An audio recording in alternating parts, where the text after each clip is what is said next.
In episode 5 of Fit for Science, we're going to talk about Apple's updated sleep stage tracking algorithm, how wearables are basically becoming subscriptions and if that's good or not. We're going to talk about nutrition tracking, and finally, why you would want to track anything on yourself. And there are 3 main reasons we came up with, Stephan came up with, so he'll talk about that in more detail. We are 2 biological data scientists, Rob and Stephan, and we are not medical experts and do not pretend to be doctors on the internet, so take everything we say with a grain of salt. But nevertheless, we think there is a signal to a lot of noise that we can pick up and talk to you about. Sounds good.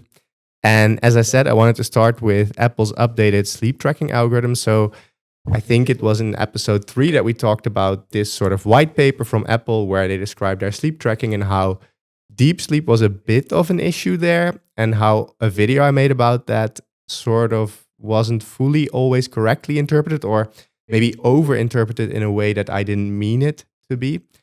But somehow, a few days after I published my video, they actually added an appendix to this where they describe an update to the algorithm, which makes it a bit better. It's still not great, and it's still, so they trained it on the same test set and validated it on the same validation set. And they now just got some percentage points better, especially for deep sleep, it's now a bit better. And apparently, and I need to say this correctly, if you were sleeping outside of what I think is your sleep schedule, or if you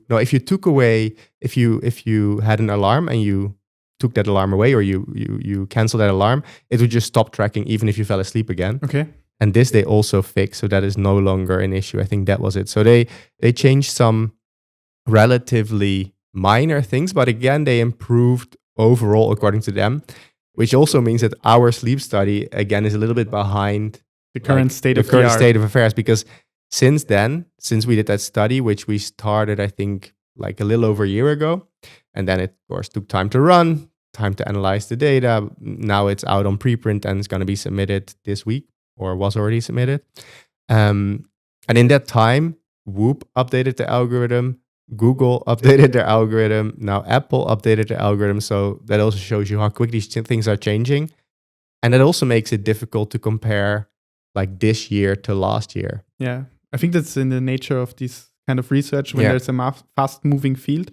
And if you have then the evaluation that is actually relevant takes longer than the iterations of the product cycle, especially if you said they didn't change anything in their data regimen, they only changed something in their model and maybe pre-processing, we don't know, but something on the computational side, so software basically. And obviously they can iterate faster than instead of accruing more ground truth, high quality data. That would obviously also maybe improve the whole algorithm. And now, it's really hard, but I think it's the best you can do to get always a good point in time where you have evaluation, a benchmark. I mean, you want to keep improving your algorithm, but it would be good if, when possible, you also back score all the others. So you give people the option, hey, also rescore all my old data to the same algorithm. Like Whoop saves enough data that they can do it. Yeah. So it's kind of sad that you cannot do it, because if I could get so much data from previous years and to compare it to my current years, whereas otherwise I just can't. Like, it makes no sense. No, that's great. Yeah, that's a good point. I think when Oura updated really like largely their algorithm, there was also, they even put a tag into everything, so that you have a tag where the Oura algorithm was updated, such that you're not surprised that there was a shift in, for example, deep sleep. And it was not associated with any intervention. It was simply a change of algorithm that could explain this completely. But I think for Oura they some time ago couldn't back. I don't know. I don't know if they can, but they didn't. No. That's your point, right? That I also is don't know. Something. Yeah. Is this like computationally heavy? I guess if you just run it in the background, it's not that much. No, maybe they never retain the data, the raw data, for some reason, and only the derivatives of the raw data that is already lost, because you have to compress this raw signal to something that then you can use and feed into the algorithm. But maybe this step has improved drastically and then it's gone, right? Yeah, I also don't know. I mean, I'm happy they are improving stuff. And I always wonder a little bit, is this like one researcher who has this as a pet project who's just inside of Apple, you mean? Inside of Apple, for instance. Or is there like a whole team working on this for like a year? That's and I true. have no clue. That like, would be interesting. To me, it feels like with this kind of appendix, like it was 1 or 2 people who found it interesting and just wanted to see, can we improve it a bit with the current state of affairs? But maybe not. It's hard to say. Yeah, I mean, the rolling out is then the deployment, right, is such an important and time-intensive or work-intensive step as well. Because obviously you can just say, okay, we click and have an update. But yeah, this update has to be checked. It has to be tested. It rolls out on thousands or millions of devices. Yeah. And then if there's a bug inside that destroys suddenly the whole product or at least the feature of the product, it's also like a huge downside. So it's not without risk to update the algorithms so frequently or just with the computational effort of one or two people. True. So how much did it improve according to them at least? By a few percentage points. So I can check here what so for instance, for deep sleep, if you look at what percentage of deep sleep is correctly predicted. So if you take all the deep sleep, what percentage does Apple, according to their study, say is also deep sleep? This was 62 and it went to 68, for instance. Mm-hmm. I think awake detection went up quite a lot. I don't have it in front of me now, but it used to be 70% agreement. And I think it was now 79 or something. Yeah, 79. Nice. So percentage points, but still good. And then REM and core or light sleep basically stayed the same. But they also say the main improvement for them was actually in awake detection, where they also wouldn't detect sort of fake awake moments before going to bed so much. So improvements are good. And it's good that they're working on this because I think nobody is demanding or asking for it. Like, I think my videos are in such a small niche that the average person won't notice. No. But take it at face value, right? That's always this I don't want to say it's a problem, but something of lacking awareness, or maybe where the information is not really dissipated clearly that these things are not perfect, but people act as if they are perfect because they come out of a machine, right? They have a very similar problem with current AI or large language models, where it's just when they are used to using a program where someone has thought about rules and tested this, and you have a certain input and you get a certain output with deterministic rules, you're, okay, a machine told me it was calculated, so it must be precise and good. And suddenly we have this new paradigm of probabilistic predictions like that change even with the same input, right? It depends on how the machine is set up or the large language model works. But it's the same with these things. Just because it has the feel of a very precise quantitative measurement, it does not mean that there's not room for improvement and that it's actually precise, and people should be aware of these caveats because that influences obviously the downstream actions that you take. The more confident I am in a measurement, the more confident or sure can I be that the action makes sense. If I can have a coin flip, like if it's just 50-50, then it cannot be used for actually adjusting my actions towards a goal. Again, if there's a systematic difference and you see trends, that's still useful. But then again, you have to, in your mind, adjust for, do I look for absolute values? Like, for example, did I get 2 hours of deep sleep? And I read somewhere if it's below 2 hours, I'm not getting the deep sleep that I need and I will get Alzheimer's or something. Or do I just see, okay, there's 2 hours, it's always 2 hours. And suddenly I didn't have time for dinner and I made the decision to not eat and I get 2.5 hours. And then I test this in a different circumstance a week later, and it suddenly again yields the same shift in terms of trend. Did you get to 2.5 hours? I don't know. I don't think so. But you got half of what is counted as deep sleep more. And that is useful, I think. So again, managing a little bit the expectations of these devices. Exactly. Like they're imprecise, but they could be informative. And useful, And I do think maybe at some point we'll also move away from these binary deep sleep, light sleep, but sort of a percentage of that part sleep was deep. As in you just have a graph over time that shows you, oh, here you were going deeper, and then you were wiggling a bit, and then you were going lighter, instead of like this 30 seconds was deep sleep. And this sort of probabilistic thing is already, I think, in the back end being implemented more and more. And then they just do winner takes all for each 30 seconds. Because of historic reasons again. Yes, but then if you integrate, maybe if you take like the sort of the area under that curve for deep sleep, then you actually have quite a bit more information than just having this sort of cutoff summation. Something that is also more meaningful for interpretation, And also maybe gets rid of some of the errors because you're anyway taking sort of an average of each 30 seconds, which means you lose a lot of information. Yeah. Do you have an intuition, or also working with the sleep scientists, that they are thinking more in this direction, or are there a lot of that are bullish on the, let's call it the 30-second classification? Mm-hmm. What I mean with that is that every 30 seconds are classified to be one fixed sleep stage. And then there might be the camp that you have been describing, where they are more like, okay, let's consider really this is a continuous process. It's a biological process. And then we go more into values that can quantify that and use this. Is this like two camps, or I think the young scientists are open to it. Okay. So the younger ones are familiar with, maybe the older ones as well, but I also mainly talk with the younger ones, so it's a bit harder to say. But they seem to be quite open to it, and also companies are more and more open to it, but they are like EEG companies that are selling to the consumer. They are also sometimes focusing a little bit more on this now, instead of making that hard determination. And they might be using this as a selling point, you said? Yes. Okay. Yeah. I think it's one of the companies is now doing a little bit more like it, like a graph of your sort of deepness, but not an absolute yes or no, I was in deep sleep. And this could make sense. It's just, in a way, for the consumer, at some point harder to look at maybe. So then you should come up with some summary metrics of that you can just look at and immediately know this is this. Because everyone is used to, okay, give me this one number. And I mean, again, also back to our blood pressure discussion from a recent episode, it's often how studies were done, right? They needed a certain number. For example, a certain amount of deep sleep was quantified. We have a number, and then we can correlate or causally link it to an outcome, right? And then we only have this information of this relationship. So blood pressure at rest and risk for cardiovascular incidents.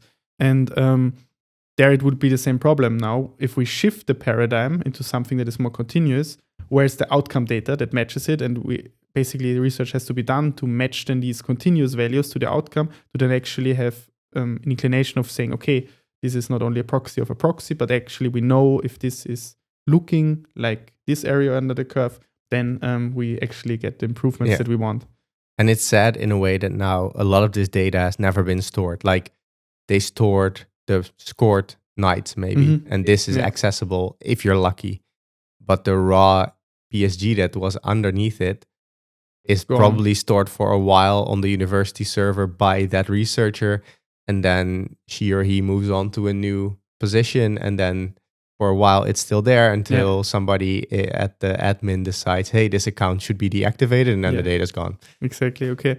And there is no, like in genomics, we have databases that are publicly funded basically and run, and they're huge and have been collecting data over years. So for example, what AlphaFold was powered with, the protein data bank, but also the GEO, where we both have submitted already data for eternity, we hope, at least as long as the funding is there, right? Does this not exist for sleep data? There is one, I think. I just don't know how popular it is. I know I'm pretty sure I've seen one. There is this repository, but I don't know what level of data is stored on there. And I would have to check it out. But I think, even in our field, what percentage of labs in the last 20 years actually submitted things to Geo? Yeah, I don't know. I also don't know. Maybe in the higher tier labs, it's a bit more likely that the big studies where they are showing it off as sort of, we did so much. They do it because it's part of basically their selling point. But for the smaller studies, I think quite often it's just an extra burden and it's not rewarded, so people don't do it. Exactly, misaligned incentives again. And also coming back to the first point where you said we would want to have a button for just rescoring everything, would also be possible only when the raw data is preserved. So collect raw data, everyone. But that for companies, I guess, is also GDPR or like data protection, data privacy wise, a bit harder. That's something we deal less with because we are usually not publishing, or users know what they're signing when they're participating in a scientific study. They know what data will be shared publicly, what will remain private, and it's very determined beforehand. And I have no idea how this works within these companies and what their risk evaluation is. And maybe they don't want to store the raw data always because that creates extra risk in case there's a data breach. Do you also know how large this data is? Like both asking for academic PSG data and also data that is collected, the raw data underlying all of the wearables. Do you think the this would wearables be a problem, the storage-wise, for companies, or are we in a low data regimen actually? I guess if you're doing a study over a few months, maybe with 100 participants, if you have the raw PPG data, then it starts at up. Then you're gonna get terabytes in total, which is not huge, Yeah, but it's substantial. Yeah. But that also depends. Do you do raw PPG, raw accelerometer, raw gyroscope, and at what resolution? Like it really depends. It's not like some of the data we work with, but it's not the raw data starts to add up. I think, especially for these companies where they have probably little reason to keep it. It's like an easy way to say, okay, no, we're not going to store it. Not only because of the privacy risk, but actually really the data would just scale up very fast. Yeah, I guess for big companies, especially if you have like Fitbit or so, they have millions of users. Yeah. And they take a measurement every second, basically. Yeah. Or this they store per measurement, per minute heart rate, I think, in rest, or per second even. But even if it's per second, it's still doable, I think. Okay. But if you then have more high resolution data, which you would probably need for the raw PPG, then it starts to add up. Yeah, because it's very different to our field. Our field in genomics, we have these snapshots. If we have time series data, it's also not comparable at all to what these kind of devices or a sleep study quantifies. We have hours or days are the snapshots, right? And then each of these snapshots is extremely large because we quantify the molecules inside of cells, and there are many, a lot. But then the other, it's actually for the individual time point. It's very small data, right, for wearables, but then it accumulates just so fast because it's continuous, more or less. I mean, it's not continuous every second or every millisecond or whatever, but then it accumulates, and then also you have a lot more people using it. So you have these multiplicative factors, and then it gets very large, very fast. And people usually stick with a brand for years, if not decades, if they're like now sticking to the brand they started with. Yeah, it really adds up. But talking about how things are changing over the decades, wearables are somewhat becoming subscriptions. Yes, and Apple has done this. Actually, one of the first ones who started becoming a service company, right? So we started with Apple, so we can use it as an example. When they introduced all the Apple TV, Fitness Plus, Apple Music, everything has been shifted to a subscription where you pay monthly or annually, and then you get the service basically. And as soon as you stop paying, it either reduces function drastically or even removes it. So if you would stop paying Apple TV Plus, you don't have any access to any content anymore, apart from the content that you have bought, like if you bought a movie or something. And even like buying, in a way, is not buying anymore. You bought a license to play it. Exactly, probably. I don't know if it's with Apple, but I think with a lot of Amazon products, this is now what you're buying. Yeah. And they can revoke that license if they want to. Oh, okay. As far as I know. Yeah, and also you're some degree bound to the success or existence of the company, even if they right? cannot, let's say they cannot revoke it. I'm not 100% sure. But if then Amazon stops that service, or that service goes bankrupt or whatever. Or Amazon gets bankrupt, likelihood is quite low, but nevertheless, that those are companies, right? These are not physical entities in reality. So they can disappear. With Nintendo now, if you buy a video game, and it's not the actual game card now, but often you just buy a code. And that code gives you then download rights and playing rights for that game. If they stop in 10 years to support a Nintendo Switch 1, there's no server anymore. Then it works as long as your thing doesn't break. But the moment your Nintendo Switch or your storage dies, the game is gone. You cannot re-download it. Yes. That's tough. But in case of wearables, and we have seen this move as well. And I think for the Apple Watch, actually no service is paid if you want I guess to fitness. Exactly. But this is basically a fitness trainer, right? And then you have these programs and workouts that are guided. But for in terms of really wearable usage, where something is measured, quantified, and shown to you via Apple Health or any other feature, none of them are behind the paywall. So you buy the device still requires to have an iPhone, right? Yes, that's the thing. Though, I mean, nowadays, you can, or there, which was OnePlus, I think, now allows you to connect your Apple Watch to it, but you first need to set it up on someone's iPhone and then you can connect it to OnePlus. And the question is, when does it break? When Apple doesn't update, does it still work? So I didn't test this yet. So I hope this interoperability becomes better. But in principle, yes, you still need an iPhone. Okay, yeah. So this is basically, to some degree, higher cost of getting the device because you have to have an iPhone, quite expensive, and then you have to I don't know if you can use somebody else's iPhone and then connect it to your OnePlus. Yeah. This I didn't. But it probably is then always associated with that person's iPhone, which Probably, is okay, probably with a family member or yeah. partner. But exactly, also Apple Health, that's kind of interesting. But for other wearables, actually, there is a lot of functionality tied to subscriptions. And even if you then don't pay the subscription, only a very few remnants of the data are shown, or even only high-level scores, right? Yeah. So do you have a somewhat structured way to think about this, or is it really dependent on which company decided for what? Or I think so. There's companies where you can do nothing basically without. I think Whoop is the most extreme example where you also never pay anything for the device per se. Okay. You just pay for the subscription, and if they get a new device, if you have at least a year left on your subscription, you get that new device. Otherwise, you have to keep using your old one. But where do they rank currently with the subscription? Like ballpark? But if the subscription depends on if you do yearly, and there's 3 models, so I always have to, but let's say 200 per year would not be unlikely. Okay.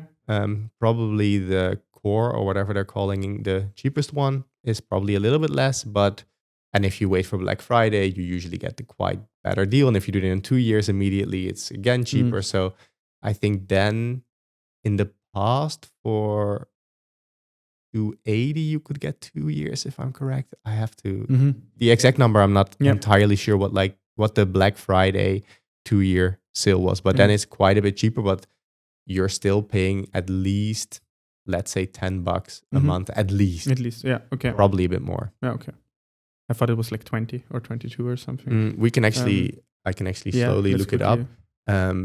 Check it. But the unique thing about Whoop compared to every other one is that there's no device cost, right? Exactly. There's no other wearable competitor that does it like that, right? Yeah, exactly. So here, actually, so per month, it appears to be much more expensive. But my internet is very slow. But yeah, I don't know any other device that does it this way. So don't know if this is the support website. Here it says Whoop 1 for the first year, $149, and then $199 per year afterwards. And Whoop Peak is $240, and Whoop Life is $360. So probably what most people will get is Whoop Peak, which gives you most stuff. So at $240 for a year, that's $20 a month. Probably you can get it a bit cheaper, like around $200 on Black Friday. But I think I was underestimating the price because I was always like, when I paid, I always just waited for Black Friday and then extended by 1 or 2 years and did that every year or two. Yeah. So makes sense. And the tiers that you were reading through are associated with different devices and functionality, right? So the first 2 have the same device, different functionalities. The last one has also another device because they add ECG. Yeah.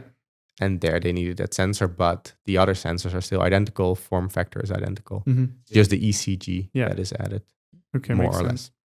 And then shifting to some other famous examples that we always note is like Oura has I think it's $6 or so per month, and you have to pay for the device. So whatever device you want, which is also in the realm of $350 bucks, I think. If you want that device or want an upgrade, you just have to make the investment. Sometimes it's a little bit cheaper. I think if you're already on a membership, then it's $50 off. But yeah, it's in the realm of $300 to $350 or $400 nowadays dollars, and you pay $6-ish per month to access all features basically. And I think it's very limited when you don't pay. I think with Whoop you get nothing basically. Okay, you have a piece of never plastic tried it, and but as metal far as at I home, know, basically you have a nice semi-nice wrist or armband. Yeah. And then for Oura, you retain very little. I think you keep the scores. Yeah. So you get your 3 scores, readiness, sleep, and activity, which we have discussed before, are a good indication of where you are at if you have a second of time. But I think you and both of us check basically why this score has happened. I mean, if it's above 90, I don't need to check, then everything's basically great. But if it's in the 60s, then you want to know why, and then you see the 1 or 2 metrics that are off, and then it's again believing or knowing how good these metrics are actually quantified. So everything heart rate related is quite good currently in all the devices and models. But if it's then, okay, you didn't get any deep sleep, it's like, okay, probably some truth to it. But if that's the reason for my bad score, I'm not too worried. But yeah, reducing it completely to the scores. Talking about the scores, I actually made a video now where I asked 4 of my subscribers to, for a month, write down their Oura readiness and sleep score, their Whoop readiness and sleep score, and I had 5 questions about fatigue and sleep quality and things. Wait, they had to answer the questions also daily? Daily, okay. Yes. And do they answer it before they look at the scores or after, right? So in the morning, for sure, before they looked. Okay. In the afternoon, I said, if you can, or in the evening for the fatigue scores, like how fatigued were you on average and at the end of the day, like in the average on the day and at the end of the day. Basically, what took the day out of you wanted to know. Like how at the end of the day, how fatigued were you, and also how fatigued did you feel going about your day? And there I said, if at all possible, don't look at it. But if it's really your routine, then I cannot stop you. But at least, because I also wanted to compare between Oura and Whoop, I imagine they look at both. And then I don't know if they're influenced more by one or the other. But so I asked, but I cannot check. And I know at least for one person that he did seem to fill out the scores in the sheet before filling out the fatigue score. Okay. So he must have looked at known. it. Yeah. But this was very cool. And there, like the correlations were usually 0.3, 0.4, 0.45 between. So what I did is I basically z-scored both the scores that they gave, so that they gave to their fatigue, their sleep quality, whatever, and the Oura and Whoop score. And then I just put all the 4 people on top of each other so that they had the same range and the same average. So I didn't want to look like if we compare us and you always have higher scores and you always feel better, then you get some weird correlation. Doesn't mean anything. I wanted to see over the days, if you have a higher or lower score, does that influence your fatigue level? And there was, I mean, correlation isn't ideal here because they had to score either from 0 to 10 or from 1 through 5 on a Likert scale. So like not at all, a little, medium. I don't know. I'm not saying it correctly, but there's 5. It's like I don't agree. I agree somewhat. I'm neutral, and so on. I disagree. I very much disagree. Exactly. Like this is a Likert scale. So I asked them to do that, and just because I wanted to do something that's understandable and still you can somewhat understand what it means, I used correlation also after the z-scoring and combining. It wasn't very discrete anymore. It was much more all over the place. And there, like having correlations up to 0.46 or so for some of the agreements was better than I expected. Okay. Yeah. 0.46. Yeah. Interesting. And between the devices? So Oura tended to agree better with, I have to say it correctly. I would actually have to look it up, but on average, I think Oura tended to agree a little bit better, like have a slightly higher R, but for specific cases, Whoop was much higher. So it really depended on which core matches with which thing. And often the sleep scores were better correlating than the readiness or what is it called? Oura readiness or recovery score. Yeah. So I just found it interesting that there was more value to it than I thought. Though, of course, I didn't ask them their resting heart rates and heart rate variability that I might do next time to see if those metrics by themselves are just much better predictors. Yeah, and already tell you everything you need to know. That would be fun. So, and then you will do a video about this. Yes, the video is recorded. It's just at Alex now, so he will edit it. Okay. And once it's out, I also ask people, I want to do this at a much larger scale because now it was 4 people over 32 to 38 days. Okay. and I want to see, because I needed people with both devices. And yes, that's a small that's group. rare. So 5 started, 1 dropped out, and then 4 completed. So then I want to do it with a much larger group. Yeah. Same questions, just because it's 5 questions is easy to It's fill easy, out. yeah. And then just have a bunch of different wearables. And of course, there will be some bias, like is a Garmin user similarly able to feel than an Oura user? Like the demographic might be slightly different. Yes. But it's great if you have someone who has all the devices and uses them all and knows about all of them. Yeah. But it's rare, I guess. Yes. So then I would just do single individuals as well, but with numbers it should even exactly out. But then you need large numbers. And I need to find a better, because now I just made a Google sheet for form. each of them that we had shared. So we were the only 2 that had access, and then I just exported it. I anonymized during the analysis. I anonymized the outputs, and then I sent them an individual output that was not anonymized to each person. And because I had 4, I knew I wouldn't make them, or I was careful to match email address with and name to the actual output. But with more people, I might not send them individual not results. Easy to scale. No, and I might make a mistake and send person A, person B's results. Yeah, that's not that a good would not idea. be nice. I mean, if you can implement it technically that it's for sure, it's insured, then it could work, right? But that needs some engineering. Yeah, and there are options to do it more automatically, but that's so much more work that it's probably not worth the setup compared to sending out 100 Google Sheets is annoying, but not impossible. Yes. And probably as much work as setting up the system. Yeah. And setting up the system requires testing. And exactly. I mean, it depends if you want to do this repeatedly using the same system with different questions and so on. You just build it in a modular way where you can plug in and plug out your forms, for example, and then how it connects to the sheets and so on. Then it might be feasible to automatize, and you leverage then over time. So it's again this. It's a short-term solution or is a long-term solution. True. Yeah. But okay, that was a bit of a diversion. So there is some value to the scores of Oura. Question is it enough, or are you going to pay 6, 7, 8, whatever it is, dollars a month? Yeah, and the question is also, I think, one colleague of us, Moritz, shout out, he stopped paying, but then I think he still had it synced to Google Health, like some of the raw data, if this was turned on. So he could actually go to Google Health and then look, or in an iPhone case, it would be Apple Health, and all the data that can be synced is still there. Obviously, it's not nicely prepared, it's not scored, it's not weighted against each other, you don't have all the panels, but you could get at least the measurements that are amendable to Apple Health or Google Health. For example, in Oura, that wouldn't include the HRV data. That's one of the things that cannot be synced, I think, still.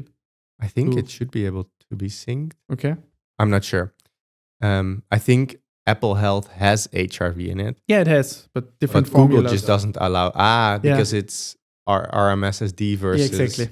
But I think almost also Oura uses RMSSD. That was, I mean, I haven't checked in a while, but that was always the problem, that there are 2 different formulas that are equally valuable to use for determining hardware variability.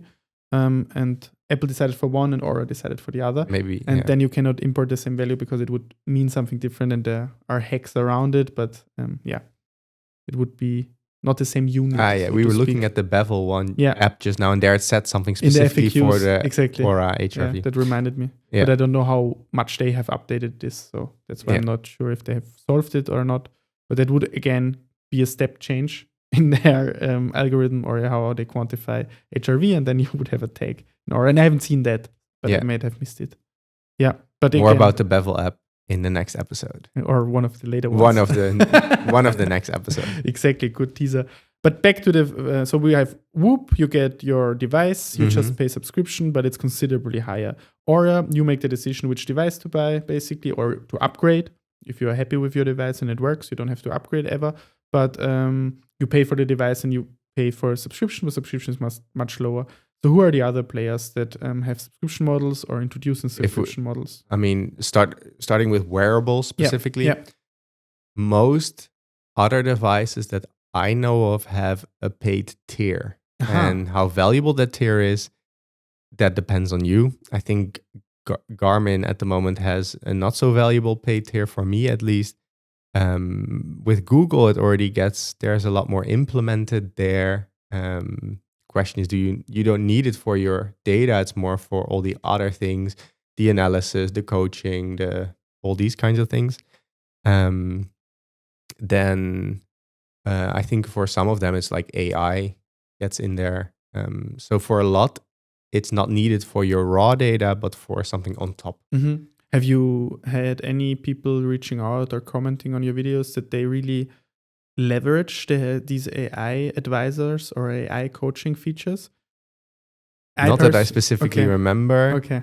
I think some people will use it. I think especially some of them have quite good like running plans, or not running plans, more like running coaching, or have it works. Yeah, that's the scheduling we have discussed before, where they tell you, hey, okay, you do a fast run there with this kind of pace, with this kind of distance. Yeah, sometimes they don't make the full plan, like, but sometimes they just add some coaching on top, or they say for the next runs we're gonna do this. It's not always like a full plan. So they're adding more and more into it, and I haven't tested much of this because I have my preferred running app at the moment, and then it's hard to. I cannot really test another one because then I would deviate from my current running schedule. So it's a bit hard to say, but I think these kinds of things are sometimes, if you don't want to pay extra for yet another app, it's nice that these kind of things are then already to a degree reasonably implemented. Yeah. I mean, I'm always recommending to everyone, literally everyone, try any AI features in regular intervals, because the advances are so fast and sometimes really step functions, and something that didn't deliver any value a month ago now works because simply the underlying model or architecture has improved, or they just pay for another model, whatever. And so I also force myself to heed this advice. And for the Oura advisor, I just check every 1 or 2 months with one question. And just yesterday or 2 days ago, I asked it something where I was like, how many meals with meat did I eat in the last 7 days? And then it checked this, and then it gave me back the answer. Yes, you had 5 meals that contained meat. So I think this will become more useful over time, because these similar things where I knew the data is inside of the app, and I asked about it and it didn't have access to it, and I was like, why there's no advantage to have a natural language interface if there's no an interface to what, right? If it's just generic advice that gives you back, yes, eat a more balanced diet. So yeah, thank you. But that's not useful. Most of them are connected to the data. Exactly. Yeah. And also to all the data. That is the important thing. And then it depends on how meaningfully it's connected to the data. Yeah, so far, I personally just don't like these AI. Like, it just feels wrong still. Like, in which regard? Like, what feels wrong about it for you? Like I don't need it per se. And then it feels a bit forced. But I think that's more how the industry is developing, that AI feels like a bubble. And it has to be anywhere. It has to be in everything. And that gives me sort of an aversion of using AI too much for these kinds of... Because the underlying motivation of the companies feels like they just put it in because they have to put it in, not because they are fundamentally know and have a good reason for it. And all the other decisions were made with good reasons because they have a product to sell, but suddenly this is forced upon them. Now they have made the big investment, so it needs to be somehow recouped. And this just... I'm not saying that every company that does this in their wearable, this is the reason. No, but because the industry is developing like this in general, I get internally a bit annoyed. Yes. And then I get some resistance against using too many of these AI features. And in the beginning, I tried a few of them and they were just not always very good. And then if they either cannot check something yet or they hallucinate some data, then I'm like, oh, okay. Yeah, exactly. And or it's so generic, right? It should be personal to you because it has all this data, and then it's just the generic advice. Yeah. Like, and it's probably a lot better now. I just didn't take the effort to check it because I can do so many things, and I decided to do other things. And just to be clear, I also do not systematically test it. I just force myself. And also, compared to Rob, I only have one app to check, one device to check. So I might go deeper on the one device sometimes because simply there's only 24 hours in the day. And you're anyway incredibly productive. But yeah, let's put a pin in the AIs and revisit it actually with nutrition tracking on our next section. But let's finish up here. So Garmin, Fitbit, they all have the device costs a lot, or a few, actually not a lot, the Fitbits start quite low, I Yeah, think. Garmin. But you get everything for your lifetime of the device, basically. Everything. They basically say for Garmin explicitly, everything that is free now will remain free. Yeah. I'm just a bit worried that all the investments will go into the non-free part. Premium Exactly. subscription. So that the free part will fall more and more behind what everybody else is doing. Yeah. And that you're sort of feeling like I need to get premium For to get the most out of it. leveraging the latest features. Okay. And where do they start? Is this for Fitbit comparable? And is Garmin premium? I think I also have to check again, but Yeah. most of these are from like $8 to $12 ranges. So, it's like Yeah. I didn't The again exact check numbers recently. are not important. People can check them and they change. So it's not really useful for us. And to apparently discuss. I underestimate some things that I pay yearly. I just don't remember what I paid for And it. probably you also try to get always the best offer and not when you wanted or needed it. So the average is probably a little bit higher. But then it's also the same realm as Oura and so on. It's like 10-ish. Yeah. Oura tries to be on the cheap side, I think. And then Whoop is more on the expensive Exactly, side. So let's say 20 to 25. Yeah. But then you have to think, okay, how long will I still stay a subscriber? How often is the device updated? Exactly. I think then it will still be on the more expensive side for the hardware specifically you get. I just think the software is very good. Yeah. It's also personal, right? Yeah. I like how Oura and Whoop make their app and how they present the data. And Whoop helps me gamify a little bit more than Oura, which I recently started liking more. And that's also very personal. Okay, how so? How is the gamifying? That can you set goals or do you just... There's goals, but it's mostly the biological age, the biological age that for me, even though I'm very aware that age is like made up. Yeah. But I can see what the underlying factors are, and they are stimulating me to do the underlying factors, like do enough weightlifting, do enough zone 5, do enough zone 2. Like all of these are in there, and they are helping me get a balance in all these things. That's nice. And does it it quantifies the zone based on your heart rate, and then you track your workout within Whoop. Your heart rate is tracked, and then it knows in your workout you had this much zone 2. Hence, this contributes to your biological age. Does it work like this? Yes, basically. And not just, I lift, like, if I would go to the Whoop app and plug in 1 hour of weightlifting, but without any measurements. For weightlifting, it doesn't care about heart rate. I think it's for the cardio. Okay. But for weightlifting, it just wants you to have a certain amount of time. I think it's minutes. Okay, it's minutes. Which is less than perfect because if you do 3 sets in the time where I do 6 sets. Exactly. But it's a proxy, I grow more. Right? I mean, and also what you did and how you did it, and all these things matter. I can be in the gym chatting with my friends for 2 hours. Exactly. But I'm mostly at home for my weightlifting. That's really hard to also, I think, solve. That's a really difficult thing to solve. And I think Whoop has actually, is this still a case? You can actually put in a weight exercise and then you can go through the exercise and it actually counts for you as well? This exists. Raphael was really a big fan of this. I don't know. I get frustrated with too much manual tracking. Yes. So I didn't. I thought it can track. Like you say, for example, I'm doing the pull-ups now. And then you do that. But you have to put in all that information. Yeah, exactly. You have to put the structure of your workout, but the actual reps are I think so, measured. Yes. And that also Garmin can do it and others. Okay, yeah. This is already a step in the really right direction, that you do not have to do that yourself, but obviously detecting the difference between, I don't know, a pull-up and a chin-up with a measurement that is taken from your wrist, for example. Now, not the upper arm, but the wrist. How would it detect? It would be really, really difficult, I think. Yeah, I guess if they have enough data at some point, you can. Yes. But you need a lot of training data. That's true. Okay, and then we have still one more really expensive player. It's not a wearable. No. And it's really expensive that you get it. And it also does not have a very cheap model compared to everything we've talked about. What am I talking about, Rob? 8 Sleep. Yes. How much is the 8 Sleep Pod 5 with like base, and how much is it with all those? I think the most expensive you can go, which I don't think many people buy, is like over 6,000. And probably lower end at the moment, I would need to check again, but let's say 3,000. I would have estimated 3.5. I think when I got the Pod 4, it was 3,500 euros for 2-sided bed. Yeah. So yeah, what is 8 sleep.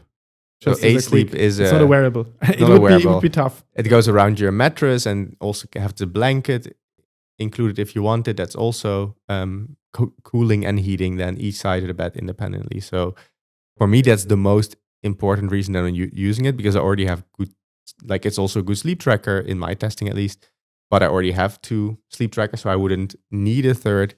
But it heats and cools each side of the bed independently, which I think that principle is super valuable. Yeah. Also because I always struggled with sleep in summer because I'm generally too hot. You know, in this room, Yes. it's again probably 15 degrees Celsius or Yes, something. exactly. I cannot feed my feet anymore, guys.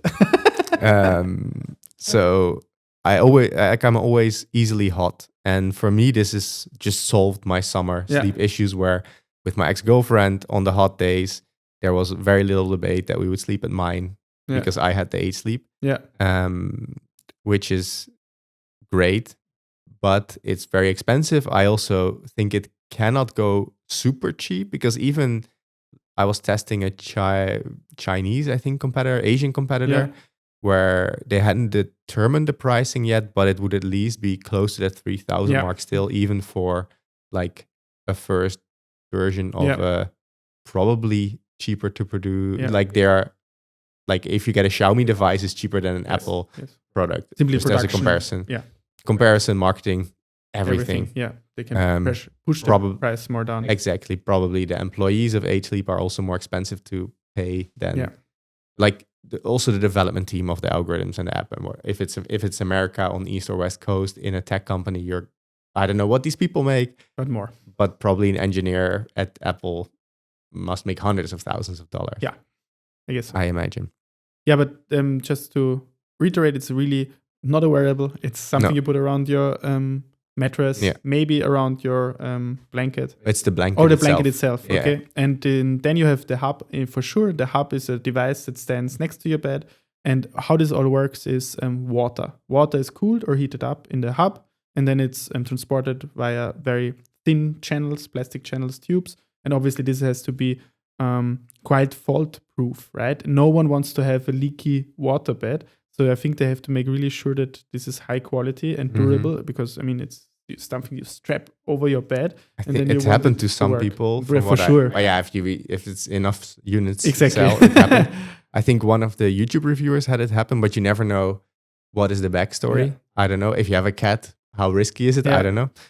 Maybe you enjoy jumping on your bed a lot, right? Then difficult. But I have no idea. I haven't had issues. I had it since generation 2, I think. Okay. At the time, I don't know why, but I did something with the sleep tracking and I wasn't so happy with the results, and then just wasn't a priority for me, so I didn't make a video about it. Also because it wasn't good enough at the time. I think the sleep tracking that I was like, this makes sense to make a video about. Like I had 100 things that I could choose. Yeah. So I just didn't. And then generation 3, if I'm saying it correctly, they had a major update, or at least when I tested it, all of a sudden the staging was performing really well. And then when I was in contact with the people who developed it, and they actually collected a lot of data to actually make this work. So then it became something I could more confidently test and also talk about. Yeah. No, I have the Pod 4. And while I still had the subscription, and we will talk about that, I don't have it anymore. So you get a 1 year of free subscription with the product, and then basically you have to pay on a monthly basis around $20 or even more. I think $20 to $25, something like this. That was actually a time where I had 2 devices that measured sleep. So I didn't say it correctly in a past episode because I didn't think of it. And then I always had in the morning also they could check what it aligned. And yes, I agree. It aligned a lot.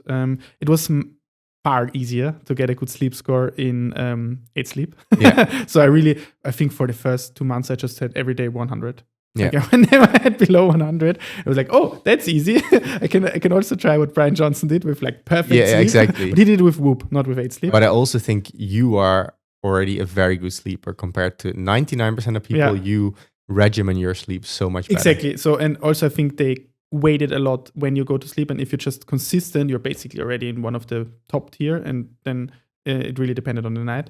So there I actually looked at both. And what I observed was one metric I liked actually more in 8 Sleep. The only one was breathing frequency, because I think the breathing frequency is estimated in the Oura ring or the Whoop based on whatever your light sensor measures, right? And then it's again what the blood vessels do. I imagine so. I think Apple can do it based on the movement as well. I don't know if they use purely PPG or some combination of movement and PPG. Yeah, so PPG is the light sensor. Exactly. So basically, if you breathe in, your heart rate goes up a little bit, if I'm saying it correctly. And if you breathe out, your heart rate goes down a little bit. Yeah. That's because if you breathe in, you have less space in your chest for your heart to expand, but your heart wants to have a consistent output, hence it has to beat more. And if you breathe out, you have suddenly more space, the heart can go bigger, then it can beat slower to have the same output, given the target is to provide sufficient nutrients and oxygen in a consistent manner to the whole body. Yes. And with output, you just mean volume of blood being pumped per second. Exactly. Yeah. This is the heuristic. So whenever you want to calm down, you can actually do slow breathing and breathing a lot more out. Then you have an allocated time that your heart can actually slow down a bit. Why is it longer breathing out and not breathing out a bit quicker and then holding it for longer? Because then you have the largest. Would probably work as well, but then you might, I don't know, when you hold a breath, maybe there's also a stress signal. Yeah. Automatically, like that you restricted, but if you're still doing it, it might work better. But I think it could work the same way. Yes, it's a really interesting thing that breath work, but we will discuss this in another episode in more depth, is one of the only ways that I know of that you can actually tap into your autonomous system. So the heart beats, right? If I'm thinking of it or not. So that means it's autonomous. But actually I can influence the heart rate by probably 10 beats right now and can modulate it up and down, for example, with breath or some thoughts. But breath would be something that is physical, and suddenly I can tap into something that is actually an autonomous system. Yeah. So coming back to the breathing rate. The breathing rate, I think with 8 Sleep, like with everything with 8 Sleep, it is quantified, is measured by sensors on this mattress cover, right? Yeah. And I think obviously when I breathe and my torso gets larger and less large, this is, I think, much better quantified by something that I'm lying on than something that is on my finger that gets it from the PPG, the light sensor that looks at my arteries. Yeah. So and I like this because there was a difference. Yeah. And another bonus is there's no battery. Like I don't have to ever think about charging it. For me, this is an issue. So I just know as long as I'm at home, that data is there. Okay. I mean, exactly. That's a super good point that I will tap into. But I feel your pain now with the running study, because every time I have to think, are the devices charged? And I mean, one of them is always not charged because one of them is a smartwatch, and these smartwatches have a 1-day life, battery life, basically. But yes, coming back to the point that you just made, what I did not like about it definitely is, and what I love about a wearable, it's everywhere where I am. I mean, I'm not constantly traveling, but nevertheless, traveling can be quite informative, and you do not want to have these data gaps, right? Because traveling can be for, let's say, business or pleasure. And if you have a vacation, you actually plan the vacation to be recovery vacation, you might see that in the data or not, or you see that your first night in a hotel is horrible, but the others are great. And this you cannot do with 8 Sleep. Like 8 Sleep is really literally, it's stationary, but it's good. You have to think about it, right? You don't have to charge it. You don't have to put anything on. You just go to bed, you get up, you have it synced in your app, and it's done. And even if you don't care, you just live your normal life after setup. And at the end of the week, you could check, and then you see your weekly report, for example. So this is definitely something cool because it's there, it's stationary, it works, and that's it. But the subscription is not cheap. No, it's not cheap. I mean, what I don't like is that the functionality is really heavily reduced as soon as you don't have subscription anymore. So, so we stopped using the subscription when our free tier was over. And I asked my partner, because we have both using it. It's a two-sided, it's one subscription for 2 people, which is at least good. And I was wondering if we just test it without the subscription and see if it changes. Because we got it also to regulate temperature. That's the main point that you want to do. Just for context, to fall asleep, your body requires to decrease its body temperature. Without it, it cannot fall asleep. And when waking up, actually, there is always it's associated with temperature increase. So if there is actually an increase also from your surrounding, for example, when the sun rises and thereby the temperatures increase, this actually helps your body to wake up. You can wake up, obviously, without temperature increase, because if something happens or you have ever been woken up in the night, it doesn't have to be warm. But for falling asleep, it's actually quite hard if you're too hot and your body has no way to cooling down. And as everyone knows, if I'm cold, I can put on one more layer. But what do I do if I'm too hot and I have taken off everything and you're basically naked in your bed?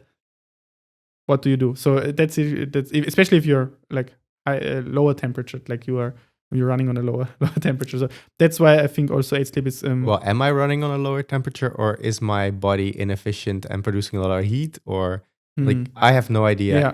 I measured my core body temperature for many years. And what is it? I think at its lowest in the mornings, it gets like 36 point low, 36.1, 36.0, 36.2, and up to 37.21 in the evening or random variation. Yeah. But not often or almost never in the 35s degrees Celsius. But like low 36, I think was common. Yeah. I would have guessed you're just running lower, hence it's earlier for you that something feels hot. That was just my assumption. And that's also my assumption why females or women are usually more often feel colder, because they are running hotter. And I think this is to some degree shown that they are on average 1 degree hotter. And then also they have a lot of variation with their monthly cycles. So that actually has to be accounted for in all these sleep apps that have temperature deviation, that they should know that there is a variation for females, for women that have a cycle, that they actually have a lot of deviations, but they are fine with the deviation. But coming back to the functionality of 8 sleep. So I will tell you without subscription, and you will actually update me on what's possible with a subscription. One thing I'm actually wondering, just a curious study, would there be a study we could do where we could, if we knew the cycle of a woman and also had a male partner, so heterosexual relationship with a woman with a male partner, if we could somehow look at all the data tracked from a man, if somehow her cycle, because of interactions with each other, like I'm not saying it's reflected exactly. Data. Maybe it's like even positive. It can be positive, but it could be like either movements during the night or maybe more tasks in that period being done by the other person, or I don't know. I'm just curious if how much you influence each other and how much. Like this would be a very concrete way of checking how much do you influence each other based on how you feel. That's true. It's difficult because you have to account for the fact that cycles are very different between women, right? And some have. But then if you both have a wearable, at least you know when the cycle is. Yes. But of course. But I just want to know, can you see? Could you detect it? I would say. I think with enough data, you could pick up a signal and then reverse engineer with explainable methods what features were actually predictive. I think you touched upon one already, that they might move more during the night simply because of discomfort, different temperature regulation or whatever. And then you have this phenomenon that most of the people are affected by a partner sleeping next to them and moving more or less. So I think this is already a really good point that but okay, sorry. It was a digression. Let's get back to the topic. Exactly. So currently, if you don't have a subscription, so you have this really expensive device, as we said, at least $3,000 up to $6,000. What you can do in the evening, manually, you select the temperature. For me, right now it's winter. I selected 30 degrees, and then it Celsius, yes. And it heats up to 30 degrees Celsius, and then it stays that way the night. And if I wake up or have during the night the feeling that it's too hot or too cold, I can lean to the side and there's a button, but it's a tapping function. And if you tap twice, you decrease the temperature by 1 degree Celsius or 2, I don't know. And if you tap 3 times, then you increase it by 1 or 2. I wonder if it's still in steps Fahrenheit in the background. And therefore it's sometimes 1 degree Celsius. It's because I'm really not sure. Wasn't there an Apple app for weather? Yeah. Where people were like, this number in degrees Celsius never happens, or this number in degrees Fahrenheit never happens. Probably in degrees Fahrenheit never happens. Yeah. And there was this whole conspiracy theory, but it was just in the background. It was using whole numbers for one and converting to the other. Classic. No, I don't remember this. So this is the functionality right now. It's fine. I do miss one functionality, but let's see what actually all the functionalities are that I'm missing out on. I mean, so I have all the autopilot stuff turned on. What does it mean, autopilot? That for me, the main thing is sometimes I sleep with my window open or not. So it uses basically environmental temperature to adjust the temperature you set. Like if you're normally comfortable in a cold room sleeping at temperature X, it will adjust it by 2 degrees if you're all of a sudden in a warmer or colder room, so up or down, depending on how the room changes. So I guess the assumption is if you have more heat to lose already from your face or wherever that's exposed to cold air, you don't need to cool as much. So that's one thing. And for me also, there's a temperature shift throughout the night where you can set 3 different preferred temperatures, and it would also autopilot adjust these if needed. Yeah, so you basically can set a schedule, right? Yeah. That this is your starting temperature, and then overnight, is it 3 or 4 phases? I can't. 3, I okay, think. 3. And then you say, okay, this is my wake up. Yeah. And basically the autopilot is the one that decides how long these phases are Mm-hmm. and when you should switch from one to the other, and then it changes the temperature, right? Yeah. Yes. And I don't set it for each night. I just have for each night, it The default. automatically turns on. Yeah. I don't have exactly. to think about it. That's also nice. Auto And turn on. actually, I'll have the one that goes up and down as well, like with the snore and detection, is it, right? yes, but also before I get into bed, I always have it go up because I usually either still read a little or maybe whatever, sometimes play a video game or something in bed. And then I'm still sitting up. I can do all that. And then once I'm ready to go in bed, I just tap 2 times and then. I do not approve. No, sometimes I also watch some YouTube or something, I but not approve very even long. less. Now I'm actually more into audiobooks again before bed. These I approve. I used to do it same. for a long time. I do the same. But I always, what frustrates me, and I'm actually working with a company that sells a product that I'm interested in trying out. So they might actually be a sponsor at some point. So what I always do is then I have my AirPods in. Yes. But I sleep also with noise cancellation, which is normally these plugs. Yeah. And then I have to, sometimes I fall asleep while listening to the audiobook. Obviously, that's the plan, right? And then I have to wake up, take out the AirPods, put them in the case, then put in. Yes. This is so annoying. I know. I hate it as well, but it's still the best worst. Like the best thing I've figured out so far. Like the current conversion point of my protocol. But I do the same. I have them next to me, and every time I always fall asleep. It's not. I never put them out when I don't fall asleep. Then I wake up. Oh, okay. Then I have to do this thing, and this sometimes stimulates me so much that because you then have to really fiddle them in correctly, right? They have to fit, and then it's like, okay, I have to do it somehow slow that I don't wake myself up too much, but at the same time, I would need to do it, right? Yeah. Yes. Yeah. So I don't know. And what are they doing? Like the company. Yeah, I can say this Anchor. It doesn't matter. Okay. I have a bunch of chargers from them, but they now also have these much more comfortable noise canceling AirPods that you shouldn't be able to feel at all or very little, almost like normal. So the idea would be you leave them in. Yes. So these would be the at night audiobook things, because I don't even you want the noise cancelling passively, and it's as active as well. Oh, I think. Okay, because I think I would only need it passively, right? Good.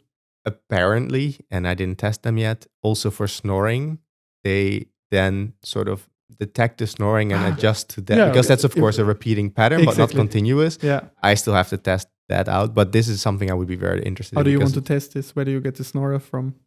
It will be a long-term test, not a recent, because one of my friends snores really badly. Okay, yeah. And we go on holiday once a year with the whole group. Not our mutual friend who snores a lot. No, there's another friend as well. Featured in exactly. So a friend of mine, I guess Tom, he snores quite a lot. Okay. And then Francesco at work also snores a lot, Shout but out. He's been featured on the YouTube channel before as my snoring testing. And I've slept like in a room with Francesco, and it's horrible, but Thomas is even worse. Really? On our group holiday, we always have to find a separate room for him far away from the rest. Wow. So it would be cool if at some point, like say this whole thing with Anchor happens. Yes. That if for the whole group, I could bring them this for the holiday. Exactly. Everyone will bless you. Yes. Okay. But back to 8 Sleep. Obviously, this is then great features that you have the autopilot. What the autopilot does, it guides you through your temperature cycle, so to speak. It turns it on automatically. It adjusts with the ambient temperature. Mhm. And what it also claims to do, it uses already your collected sleep-related data and tries to improve your REM and deep sleep. Mhm. Claims then, because every day I had to report in the morning, today autopilot managed to give you 17% more of REM sleep. But compared to what? I also don't know. Did it actually do it? That was actually the question, because we really had the feeling with this daily report that this thing was doing something for us. But I was like, telling my partner, let's just try without it. If anything in our scores significantly changes or our subjective feelings, and it didn't. So we were like, yeah. But probably they are, because I think I talked with them at some point about this, but I don't remember what came out. But I can imagine they are comparing it to some baseline. And I don't know how they get this baseline. So if already you figure out what temperature works best for you, maybe they use the data before you figure that out. And then that temperature general change is already enough to boost you. Yeah. And there's not and the other thing is maybe a few percent on top. Yeah. But it always had crazy numbers. I don't know if it's still also crazy numbers for you. Like, autopilot did 268 changes this night. And I was like, I can actually check something what it you did basically last night. cannot do manually. That's, I think, their point, right? But I miss really one feature. Should I tell you about the one feature I'm missing while you pull up the data? So my autopilot recap, while you were asleep, 54 adjustments were made. 54. And REM sleep was boosted by 12 and deep sleep by 43. But this is, I But think then these again, numbers are a bit. We don't even know if it's desirable. I want to remind the listener or the watcher that we have discussed this previously. We do not know exactly why this distribution exists and if this is not already an optimized distribution. And just because we found out earlier in human history that REM might be associated with emotional processing and dreaming, and deep sleep with physiological recovery. Just because we found out about those two, we don't know about the other phases. And then again, if it's continuous. So there are so many open questions before I start heavily optimizing something that is not perfectly quantified without knowing actually if I remove something from the equation. But it's hard. Question. I guess the question you could ask yourself there is there a higher chance it's beneficial or not beneficial? And would the hurt that it potentially causes be very big or very small? Opportunity cost. Yes. Yeah, the feature that I'm actually missing is it had also an alarm clock. The alarm clock was vibration of only your bedside, which is already great because you basically don't feel it on the other side of the bed and you don't hear it. Like it is a noise. Obviously, if something vibrates, you hear it. But it's also partially a noise, I think, because it doesn't go via the air, but just via your skull to your ear. I think that's part of the noise you're hearing. That could be. And with that, it also increases your temperature, like drastically. If you say I want to get up at, 8 a.m., and then you can set it up that starting from 7:30, it should increase the temperature to 36 degrees, like your outside body temperature, basically, to warm up your whole body in this half hour. This actually helped me get up better. So this is a feature I definitely miss. It was a great alarm. And also sometimes forget to turn it on. And then it's like, now I have to turn it on. Right now it's not that critical because it's winter. And then again, if it's cold, you can actually solve a lot of problems with just more layers. But in summer, it was definitely always then nice to go into a bed that is like helping you not sweat anymore. Yeah, I think. And I think with the blanket, for me, that was a big change in even increasing the efficacy of it. For cooling down. Yes. Yeah. Okay. I can imagine that it's even more helpful in cooling down, but I was actually happy with the amount. Like it was sometimes even I was too ambitious. And then it was like I had a really cold back and this felt not nice. So but maybe if it was on both sides, you could decrease not cool as much and then have it. But I think, again, here there's also a difference between you and me where I also just need more cooling. Yeah, exactly. That's what it was fine in summer before, but then I would still often sleep with just like the thinnest possible blanket. Yeah, basically and have it cool linen. as much as possible. I just sleep with the linen. And now I can even in summer sleep with something a bit more heavy on top of me, which is somehow gives me also better sleep. Yeah. So I prefer it. But yes, not cheap. Not cheap, but I think it has definitely its use cases. And as I said, it's no one, let's quickly touch upon this. What's the alternative if you accept that there's a certain ambient temperature and your body has to cool down to fall asleep? And we will have summers or other areas in the world where there's even more temperature. Obviously, we're quite privileged that we can buy these devices and have them. But the alternative before was always get a AC and cool down the entire room, right? And cooling down an entire room is so much more energy intensive and even to some degree impossible if the room is very high, for example, that you cool down the whole room by a few degrees Celsius instead of just cooling down and solving the problem at your body. Yeah. Again, the point of blue blockers for me. I change every light bulb in my whole apartment or house, or I just put something between me and my eyes. Yeah. This is the same principle. I think that is quite nicely solved and engineering-wise, well done. But being devil's advocate here, I have to check again. I don't know what AC costs and expenditure is, because I know depending on the type of AC you have, if you have a heat exchanger where part of the AC is on the outside, part of the AC is on the inside, it's really efficient. Okay.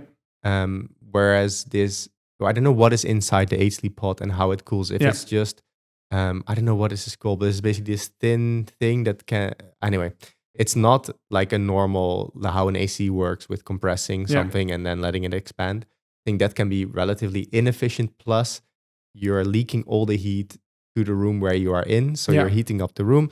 So I think my cost per night in electricity was like, I have to say it correctly, like under €1, but like 60 cents or so. Okay, for the not cooling. nothing.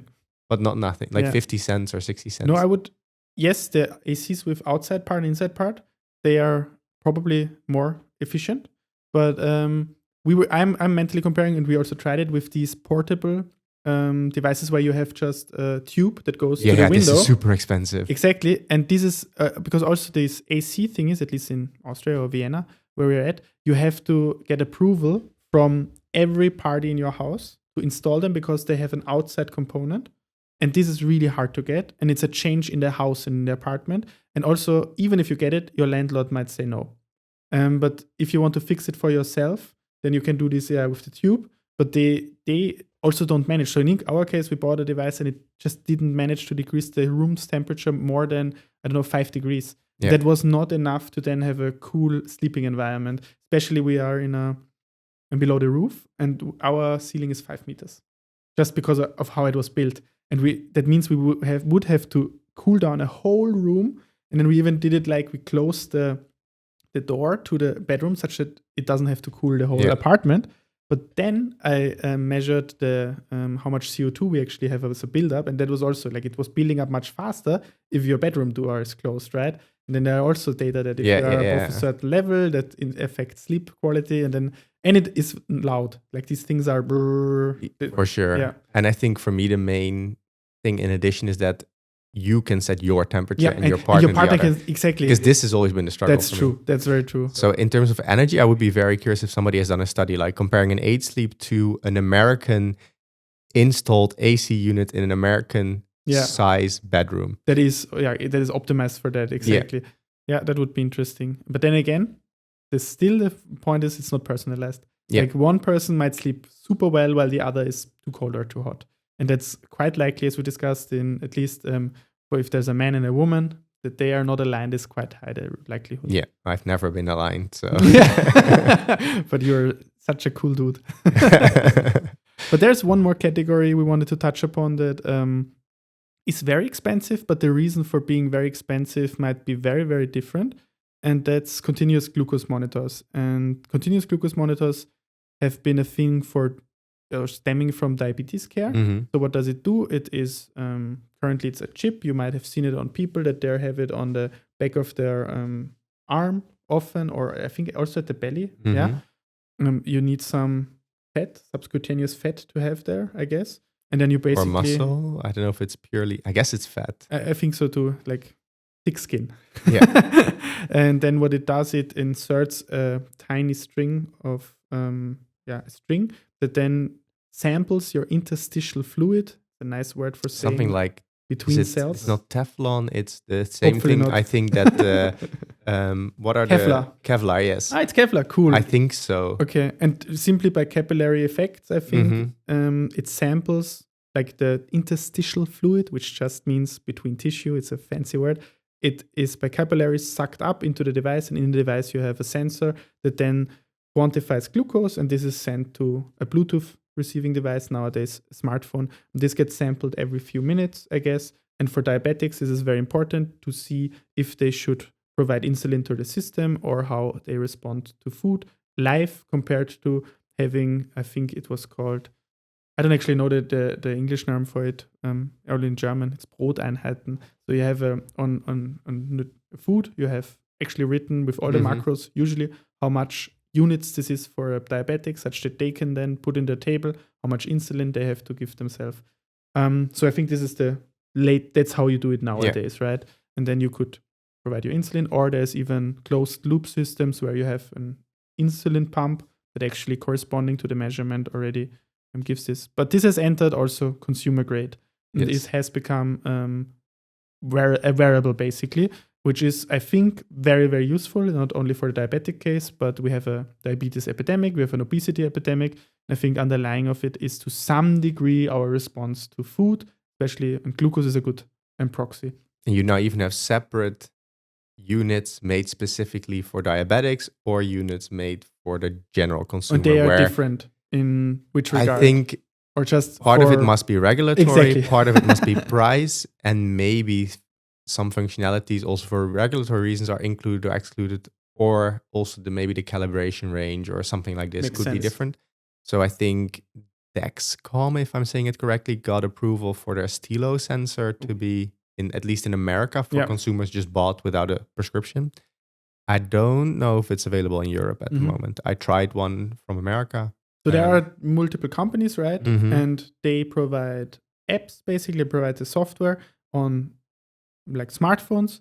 And actually, when I originally tried it, you could only do it with this like separate unit that you had to buy and That's scan. Still from the not even Bluetooth, days. but like you had some to, near field. NFC stuff.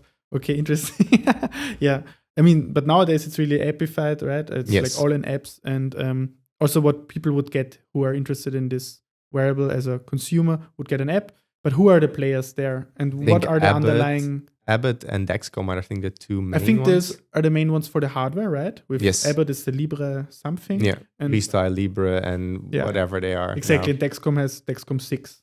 or Dexcom G something. Yeah, okay, number. But those are the hardware providers, right? But you don't go to the hardware providers because they don't have the... They have an app. They have an app, each of them even often if you have like... Depends a bit, again, on the model of the CGM that you get. So which hardware you get then determines, I think, to a degree, if it can directly connect to an app or not. If I remember correctly, I had a Freestyle Libre 2 at some point, which is like an older model. Yeah. And I think I first had to connect to the Freestyle app, which then synced either to Apple Health or something, and then synced back to an app. Yeah. Just because this was such an old model, basically. Yeah. I might be making a mistake there, but it was indirect. Yeah. I think the newer ones are able to connect directly. But again, sometimes it was difficult for me to test them because they were only available in America. So I was able to purchase them and use them just because either I went to America or a friend went to America, whatever. But then I also needed the American version of all the apps. So I had to reset an iPhone, register it as an American iPhone. Okay. That's mostly because of just approval of these devices within certain countries. But hopefully, as it gets easier, it will be just a one-click connect to the app. And I think many people listening will be Americans. Okay. But also, I think it's becoming more and more approved in Europe. And who are the players? And we are coming from this direction of subscription models. What does it cost and how does it work that you have tried or do you know? I mean, I tried Levels. They gave it to me to test, so I didn't have to pay to test it out. I really liked it, but also for the food logger. At the time, at least when I was testing it, food loggers were not great, and they had both barcode scanning, picture taking, everything in there, plus the CGM. So they had like everything in that package, and which worked well. Which makes sense, right? Because what you want to find out is which foods will trigger which response that you should be aware of. because you pair it with whatever, for example, movement, or you don't eat this food. Yeah. Because the idea is not that you continuously forever in your life wear this, right? The idea of these levels, for example, is that you wear it for 14 days, I think. I mean, some people want to do it year round to keep track. Some people do it for periods. I think it really depends on your goal. Okay. I think Levels sells it in a way where there's some motivation to do it full time, but I think realistically, people do it for 3 months and then for a while not, and then 3 months. But for some people, if you're just super interested and you're just wanting to actually continuously keep track that you're not spiking too much or getting a high po too much, then you could do it continuously. But it's really also with age sleep and all these things, I've really realized how different the opportunities of people are financially. Like we've discussed this before, I think, where if you live in Asia, in especially specific parts of Asia, it might be very hard to even already buy an Apple Watch because it's so expensive. Yeah. Whereas if you're having a decent job in America, your disposable income is just so much higher, especially because tax rates are lower than in Europe, and also just income is higher in America. No. So the same $1,000 iPhone or the same $4,000 age sleep is a very different price as a percentage of your disposable income in different countries. So if your CGM lasts 14 days and it costs you $60 and you pay, I don't know, 15 euros for the level subscription. I don't know what it is now, actually. For some people, that's almost a rounding error to their salary. And they're like, I just like knowing. Yes. And then it's worth it. Yeah. Whereas for us, it's already more borderline expensive. Exactly. CGM, for example, I've never tried because for me it's cost prohibitive, because I usually want to do measurements that are where I can set it up, the system, and have it continuously, or I have the device and then I forever have the feature.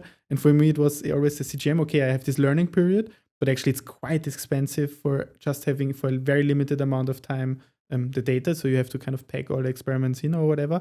I could afford it, but I rather afforded something else instead usually. Yeah. So it's very much to your point. It depends on where you are. Yeah, and then we are still really privileged, right? Totally. Like living in this country and then going beyond being white males. It's just affordability for us is already okay. Yeah. To pretty good. Yes. And then, but not quite America level, but also in America, there's many people who don't have it very good. But I'm specifically talking about people who are probably more interested in their health, tend to be also more wealthy for societal or the other way around. Yeah. So yeah, I mean, this is a whole topic by itself, but this I anyway find hard, right? Like what we are talking about, all these improvements we're making with tracking are very much already at, like when you're already at 90% and you're trying to get 2 or 3 more percent. Exactly, yeah. Whereas if for a lot of people, just getting basic good healthcare is already, and just enough calories, it can already be a struggle. Ultimate. It's definitely all on Maslowian pyramid of hierarchy of needs. We're very much up there, and then we are not in the survival mode. We're very much in the thriving mode. Yeah. And this makes a huge difference, obviously. And everything we have been talking about is, these are all expenses that you have to be able to afford, and that come from your disposable income. And the concept of disposable income doesn't exist in every country. No. So yeah. And I mean, this is a whole different topic that's not necessarily what we need to talk about now. But we actually could do one that has the highest gain of like output with the least input of money, right? It's probably more time intensive, but or effort intensive. Or at least we could say your first 100 euros I would spend on this, the next 100 euros I would spend on this. But that will be a future episode. Yeah. But CGMs, I learned some things. So you said levels, you tried, right? Yes. But who are the top 3 contenders? Do you know right now? So before that, just for food tracking. So, but then I had it separate, and I had an app for before levels and all these things existed, even I think. And then there was MyFitnessPal, which was at the time like one of the top trackers for food. But it's really for food only. No, yes. Now I mean really the CGM companies are coming in from this angle that they pair. All of them pair CGM with food, and then they really good ones, I would say, they try to pair it with everything, right? They say, okay, you had a spike, and then we can import your Oura score, and we can show you that if you had a high glucose day, your sleep was worse. Or we can ixely see that when you went for a run or exercise increases a lot of glucose in your system because you need the energy. And then the glycogen is extracted from all the cells where it's stored, and that converted to glucose, and glucose is added to your bloodstream. And this glucose spike is completely physiological and fine. This is nothing bad that should happen. You need it, right? You need glucose in your system. So only when looking at it in context, and that's what the apps are really good for, right? Yes. That's what you pay for. So I would say for levels, it's focused on this food, and CGM and sports is added from whatever wearable you have. But into their app. Into their app as well. Then you have, sense. I think Oura bought a company at some point. I've not tried any of this in the Oura app. It's also available only in the US so far. Okay. And then Ultrahuman was actually much more focused on this, and they now also have their ring and stuff. So they have this very much integrated. Ah, right. Ultrahuman were, tell me if I'm wrong, Ultrahuman were the ones that said, okay, for high-end cardio athletes, fueling is super important, but fueling is done on a not data-driven basis. So we actually want to measure when you need which fueling. Was that Ultrahuman or Superhuman? I think it's... So I didn't... So I know Ultrahuman from the part where they started making rings, and my focus was on that. They also have an integration of CGM. I don't know what their claim was. I think maybe it's Superhuman that more focused on this. But we will put it in the notes. Or Super Sapiens, something like this. Also, Superhuman is an email program. And super. Everything's super. But and then there's I don't know all of them. This has not been my main focus, but I found it interesting. And for me, levels just worked well at the time. And now I'm actually thinking about starting tracking food again, even without the whole CGM. I will do a CGM also again at some point, but I want to be a bit more aware of what I'm eating. And this, I'm just also used to doing it with levels. So it's just easy. It worked well enough for me, but it's very time intensive. No matter what system I've used, nutrition tracking is always an invasive procedure. Let's wrap up CGMs with one final question, and then we move directly to this. I would want to know, I think you have done more nutrition tracking than me. So the one question for CGMs is, what was your top one learning about you personally that you could not have done without seeing your glucose over the time? Or like literally not doing a finger prick twice a day, but when you see it for the whole day, the curve corresponding with your food. It can be with the food. Yeah. I mean, I want to do it again. Because it probably changed as I had antibiotics in between. I don't know if my gut microbiome changed. But I think at the time it was that mainly chocolate and bread, I think, were my main. Okay. Even the dark chocolate, which I thought wouldn't. I just wanted to say, you only eat dark chocolate, right? And that even spiked, if I remember correctly, quite a bit. And this I didn't expect. Bread was somewhat expected, I think. Bread like simple carb bread? Like, no, also whole grain. Whole grain. But I also, especially once you start tracking, you eat even more healthily than you normally do. We will go there, actually. That's a very good point. It's the Hawthorne Effect, just to put a pin in that. So I think part of it is also that I generally already eat relatively healthily. And so also what is a spike is relative. Okay. But they were sometimes quite significant spikes. I think there are these borders. What is it? 130. I don't know the unit actually. Yeah. Milligrams per deciliter, something like that. I don't know the units, but it's like there's also 2 units, American units and European units. Great. So it makes it different. But and so this is my more recent tracking, like a year or 2 ago, and then back in 2017 or so when I did it, there I thought, I need to fill myself up a bit more without eating too much, because I was not like I was getting overweight, but I just wanted to have a full feeling in a way that was nice. So I was eating carrots, but then I was like, okay, there's also these rice waffles. And I just started eating them, and I really like them. Yes. And they're like low calorie, but then I had I didn't realize such like rice waffles were my main spikes. Yeah, you told me, because I brought them to work for some time, and you were like, whoa, these are the spikers for me. Yeah, I mean, the research has shown that this is super individual, and then they often in the papers call them, to just make it easier to talk about, the grape responders or the bread responders or the rice responders, because they saw that they can classify the people into these different buckets that are responding. Yeah, but okay, let's go to nutrition tracking. Thank Mhm. you. This So is nutrition tracking. this has been.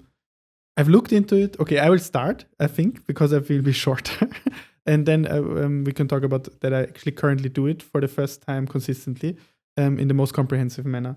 So food tracking is painful, and you have touched upon one solution. I think MyFitnessPal was the best thing. It was after some time bought by Under Armour, actually, the clothing company. But yeah, it was tedious. You could set up your recipes, but it basically assumes you always eat the same thing because otherwise it's incredibly time intensive to do. So what solutions have you tried in the past, and what did you learn, or did you keep doing it, or? I mean, it was still very tedious when I did it, relatively tedious. The what I think will improve things and now get better and better is the picture taking and then AI. I think there what was sometimes a struggle is that portion size wasn't so nicely estimated, and also it would confuse quite basic things from where it was like bright yellow, and then it would confuse, I don't know, maybe certain protein rich peas with potato salad, like the, what do you call them, these yellow peas. So these kind of things were still hard, but made it already a lot easier, because then I would just change that ingredient, because you would get then the individual ingredient list from it, and it would have a description. This worked well. This was and levels you get X times. 90% there, right? Exactly. And then you can just fix the final 10%. Or at least, and sometimes it was also part of the burden was doing it every time you ate and having to think about it every time you ate. And then I could just snap a picture and also fix it in the evening. Yeah, because the picture is also there, the ground truth, basically. Yeah. Yeah. So this was, and I think I also just realized that approximate for some of these things is good enough. And also some of the things I ate have barcodes, and then you could just scan them, and this also got better and better. You have to weigh them, right? That was also in FitnessPal. You could scan it even, so you can find even the product that you're using, but then you have to weigh it. How much did you actually use? Because obviously that makes a huge difference to get. Yeah, okay. But for many of the things values. I ate, I could just see what is in the package and either eat the whole thing if it's like a protein bar. Yeah, that's easy.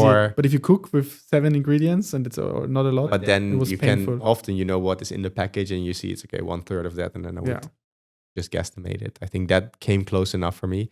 Yeah. I haven't tried it intensively since 9 months ago, and since AI has so much improved. Yeah. Because I actually, at the beginning of 2025, I wanted to improve a bunch of stuff about my life and my sports and just be a bit aware of it and try it out. And then I did tracking for a while, which was interesting, and I learned some things, but I also just realized that the tracking itself made me live a little bit more healthily. Yeah, exactly. Which, again, you have to balance, is how much of a burden is that? How much am I gaining from it? Exactly. Am I actually living a happier life? Exactly. Not just a not healthier life? Yeah. Why would you want to live longer and healthier when you're unhappy? Exactly. This is a nice discussion with Brian Johnson at some point. I think there, even the fun. He's happy. And I think he might be very happy. I think it's just sometimes hard when somebody makes such hard claims. Yeah. And there's no nuance in it. And then when people ask a question that is like, but why live forever? Yeah. I think one of the things he says is everybody can agree that is this moment we all don't want to die. And I think that's, first of all, not necessarily a truth. I think some people want to live a full, fulfilling life and are then fine at a certain age that, okay, no, then it's over. Also from a, not just from a religious perspective, but like this is a nice, fulfilling life. Closure. And the question then, of course, is if you could stay as healthy as you were in your 20s and as vibrant as you were in your 20s, would that also be the same? I don't know. But I think there needs to be a minimum amount of happiness in your life. Yeah. For like, not every health thing is worth it if it takes away. Exactly. Happiness is not the right word. Purpose. Yeah. You need purpose. Happiness is a subset for me, or excitement is of purpose. You have a purpose to keep going. You probably want to keep going. Yeah. But coming back to, it said it's a burden, right? It could have been a burden. I do remember one thing about you, and you have to correct me if it's wrong. When you joined the lab, and it was early 2020, you actually were still having on a keychain, or actually on a necklace, a thing that you can click, where you always clicked when you ate a fruit or vegetable. Is this true? For 50 grams. Oh, sorry. that I didn't remember. I did this for several years. Yeah, exactly. So, but this is interesting to me because now we want to tie it up a bit and get maybe into the reasons, the 3 reasons that I brought for tracking. Because this is obviously like, okay, we could say per 50 grams, but then you ate an apple that maybe has 30 grams. Would you then click it? No apple is 30 grams. Okay. They're close to 100, 150 grams. Oh, wow. Okay. Yeah, so you would click twice or 3 Yeah. times if it's a large apple. But you were saying both in the clicker solution and also in when you said I guesstimated and was close enough, that you adjusted the precision to the goal that you wanted to have. Mhm. And I think one of the 3 reasons that I brought is something that we have mentioned throughout the episode implicitly, but also explicitly. It's the Hawthorne Effect. The Hawthorne Effect is actually something researchers look out for when they do studies. And it's actually a problem that as soon as you observe a system or a patient or something that is conscious of it being observed, that it actually, only by the observation, by doing the measurement, it changes its behavior. And this is a problem usually in science, but it has been leveraged in, for example, people put up cameras that are not working just to give the illusion of surveillance. Hence, people would not do a crime. Or people in corporations send out an information that now their computers will be tracked. And then the productivity increases because people think, okay, now I'm observed. If this is good or not, it's like no judgment call. It's just that this is the Hawthorne Effect. And I think in tracking, you can leverage this Hawthorne Effect for yourself. And we have done this repeatedly in the past, that you say, okay, I want to change something. And you, if I interpret it correctly, you said 2025, I want to increase the quality of my nutrition. But necessarily you didn't want to lose weight. You didn't want to improve maybe protein by really the grams or so. A little bit. Okay. Or be aware. Bad example. But be aware that if you ate protein or not. I was Exactly. already quite okay, Yeah. but a bit, I think at the time I needed to increase it a little bit. But my point is you were not interested too much into the exact numbers. It was more about bringing it to your attention such that you have the Hawthorne Effect leveraging, like, oh, okay, you observe yourself and thereby you change your behavior.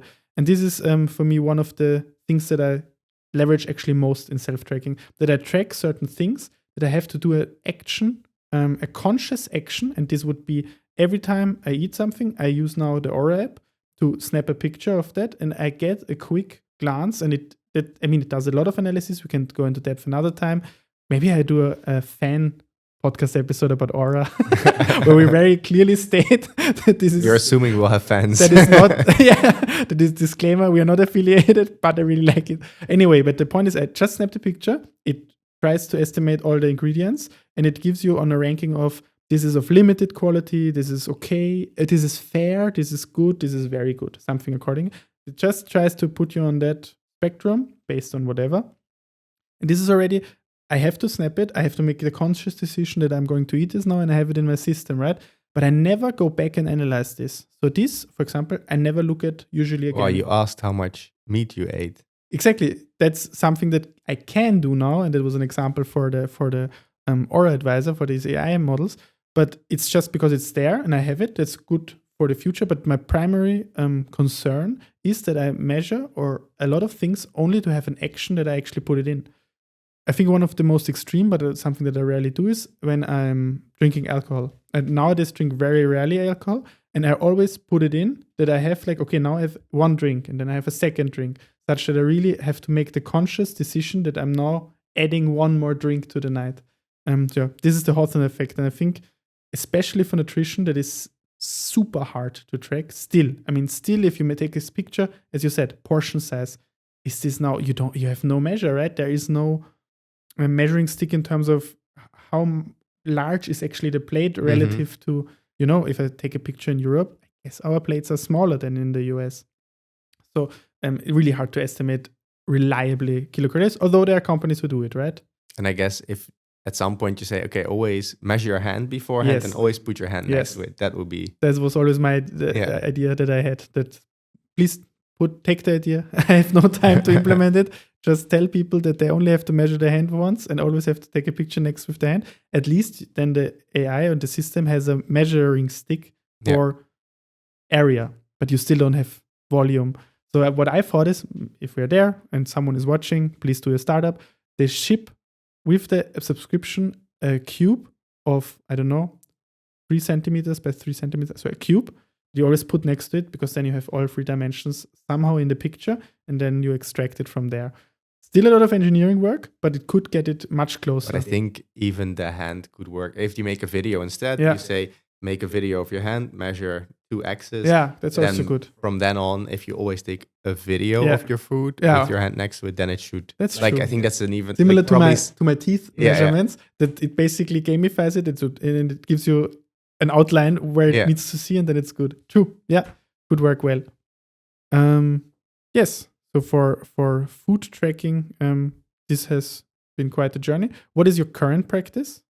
At the moment, I actually stopped tracking food At all? Okay. because I actually stopped filling out questionnaires some months ago just because it was so time consuming. Like I was doing big questionnaires, and I just needed a break for a while because I'm still getting the weekly brain MRI, still the sleep EEGs. And I think I will switch back soon to like a 1 or 2 question questionnaire every morning and or evening. nutrition, or No, in general, because I was okay. just so fed up with the actually answering the questions. My nutrition. Sorry, go ahead.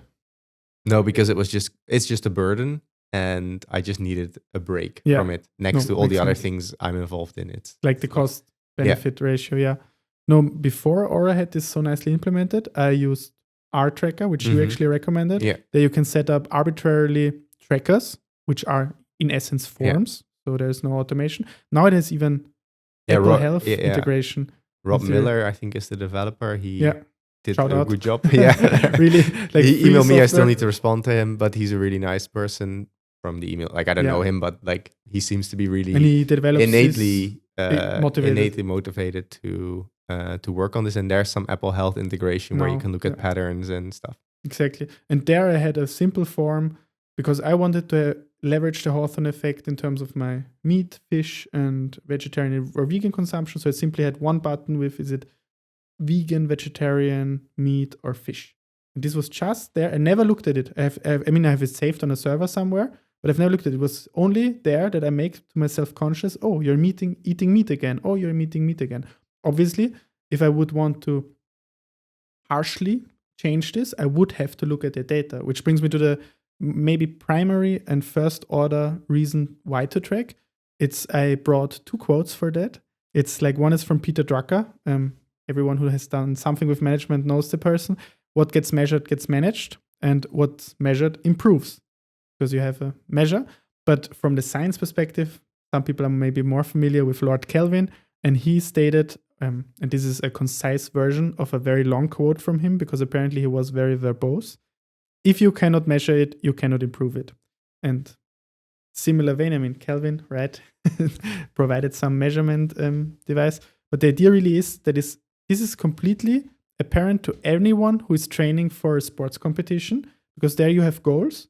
And if you want to reach the goal, you will not manage with, I will just go for a run. No, this will not cut it. You will have to measure how fast you're going. You will have to measure how exerted you are, how much, and so on and so forth.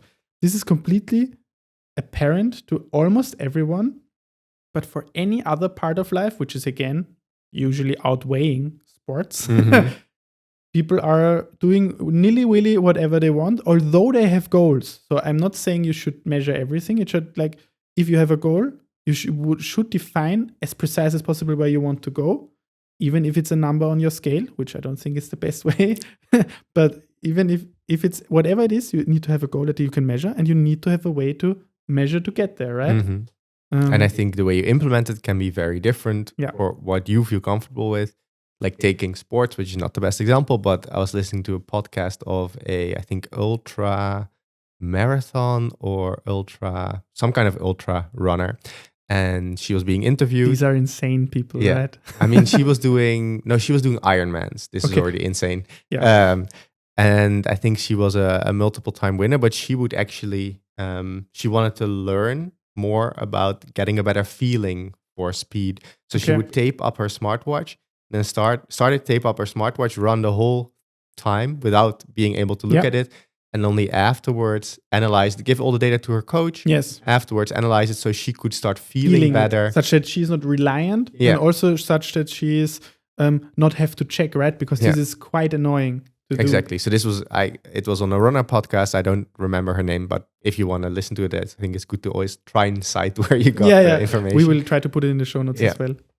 But I find this interesting because most of us are very focused on it. And I'm also more and more reliant on it. But I also realize the limitations where if I'm using pace, for instance, using that live can be hard sometimes when you enter a zone where there's a lot of interference. Then you have to feel it. Then you have to be like, I feel like I'm doing the same pace as I was doing on the other side of the building. So I assume it's correct, even though my watch says something weird. Yeah. You meant now interference with the measurement itself, right? Because of GPS. Because it's but there could also be interference in people are on the sidewalk or in the park and you have to navigate it. Then you cannot watch all the time your watch. And probably the watch has difficulty because you're not running in a straight line. Exactly. So I felt this very much in the again, we're citing the study that we were part of, where I had a Polar watch and I had to do a test for estimation of VO2 max, and there I have to keep always what the watch wants in terms of pace, and the pace is getting faster and faster, so decreasing, I think continuously. Basically, it does a countdown. But I felt also it's really different. It's really difficult for paces that I'm not used to. So when it was between 5 and 7, basically, no problem. Then I was like, okay, now I have to be there. I'm just running. It never vibrates. It's above, like slower than 7 and faster than 5. So you're talking about minutes and kilometers. Minutes per kilometer, yes. Please, dear listener, I will always talk in metric system. There is no other system. No, Rob is very nice to point this out. Exactly. So there you have to always check. And that's what C in temperature. That's what C and F stand for, right? Correct and false. Okay. That's what you said now. We already lost some really listeners at this point. But I think we also lost all the Canadians when you always say Americans and mean US. But yeah, we welcome any listener, really. North Middle Americans. Yes. Difficult. Let's conclude with the final thing that goes a little bit where you went on with Brian Johnson. I think a third reason, and each of these reasons, not all of them have to be true for tracking, but I think these are the first 3 other reasons that make a lot of sense. So we had the Hawthorne Effect. You just want to get aware of a behavior that you want to address.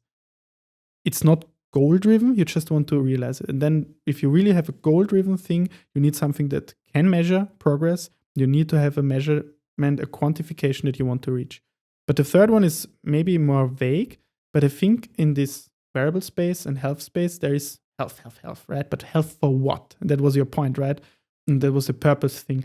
And I think one reason why you could get into this or be interested in it is to see this really interesting future that is unfolding in front of us. And here I'm really talking about a very optimistic view of the world, that we're living really in science fiction, right? So just when I was, 6 years old, so 1997, we watched movies, we read about stories where people have devices that are in their pocket that can do marvelous things, take pictures, they are connected somehow and so on.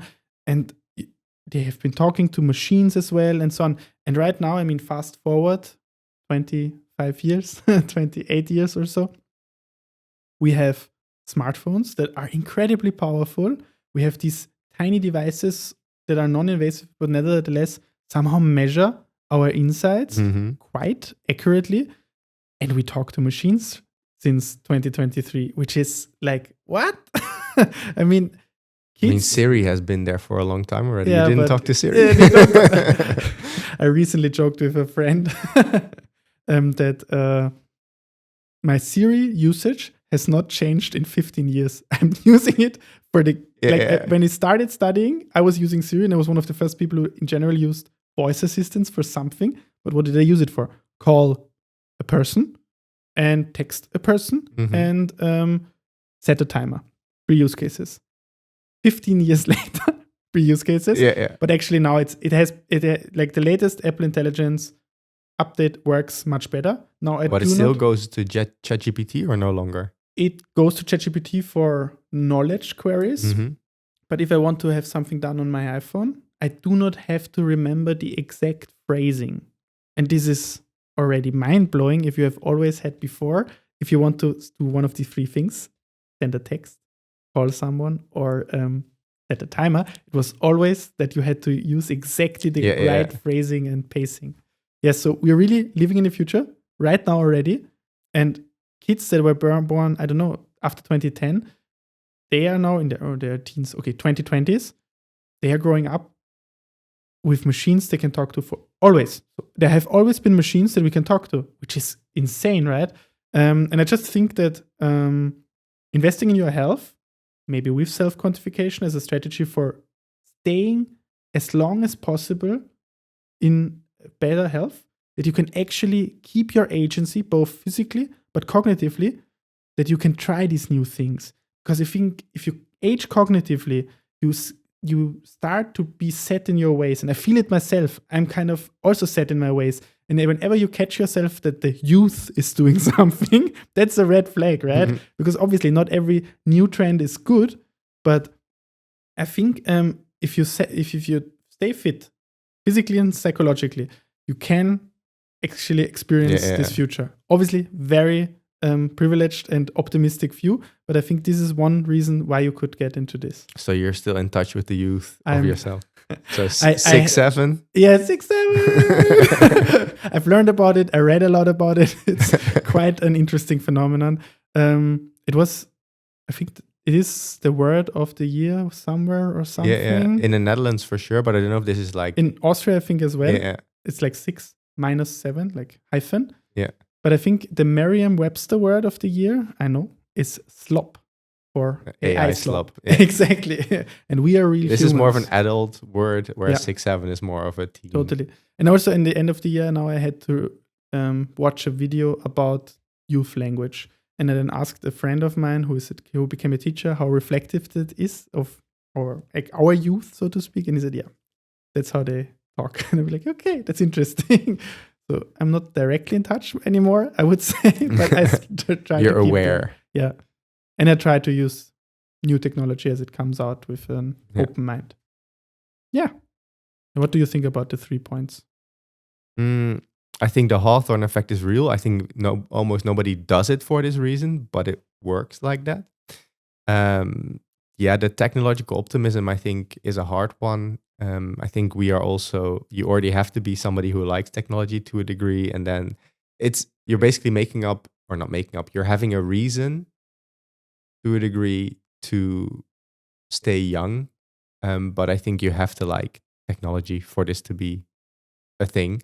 So it's very specific to an individual. Mm-hmm. I think even if it's like, I want to stay connected with every age of society in the way that I can interact with them, then that's also a reason, and it's not technology focused. But no, I meant it anyway, general. I meant it really, if you want to experience the future, you kind of want to stay healthy and fit. And just keep the agency basically. I think it's like living forever is this other thing. I think, like living forever is a very different discussion than living longer and living like living up to 1,000 years or so. I think many people would want, but being immortal, I think would be a very different question, a very philosophical different question. I think this has been discussed in many books and many, like from Star Trek to, I don't know, probably some Asimov, or I don't know. I didn't read so much of the classic sci-fi books, but Asimov. Yeah. I don't know if it's just a very recurring theme. Yes. And in Star Trek is the Qs who can live forever, where it's a thing that somebody decides that they want to have a finite life. And then the question is this good, bad? How do we as humans judge living forever versus having a naturally ending life? Yeah. I mean, Isaac Asimov has solved it in the Foundation books quite interestingly with cloning always Empire again. So there's quite an interesting twist. Although I haven't read it, I have to say as well, because I've started watching the Apple TV show and I really liked it. And I was like, okay, if this is close enough, I will just watch it cineastically. Three Body Problem, I read the first book, watched the Netflix show. The Netflix show was good enough and quite well made that I said, okay, I will not read the books. Yeah. So, and there's more questions here that are interesting to talk about at some point. Yeah. So these are my thoughts. And I start tracking again, both mostly to be aware, but also also to affect myself a little bit. I already noticed now that I was eating again even more healthily, or I don't think I eat so unhealthily, but just by thinking about knowing that I want to do something, it already affects me. Exactly. That's the idea. Just Make by it conscious. even not writing it down, but just like looking at my food more consciously before eating it. But that's hard, right? To do. So let's close off with a Stephan quote or no quote today. I would just reiterate the quotes from our discussion, because I think they encapsulate the theme very well, especially at the end. So from Peter Drucker, what gets measured gets managed, or what's measured improves. Or from Lord Kelvin, very similar, different time, different person. If you cannot measure it, you cannot improve it. So let's measure it and improve it. Cool. Thanks again. Yes. And then see you next time. See you next time. Bye.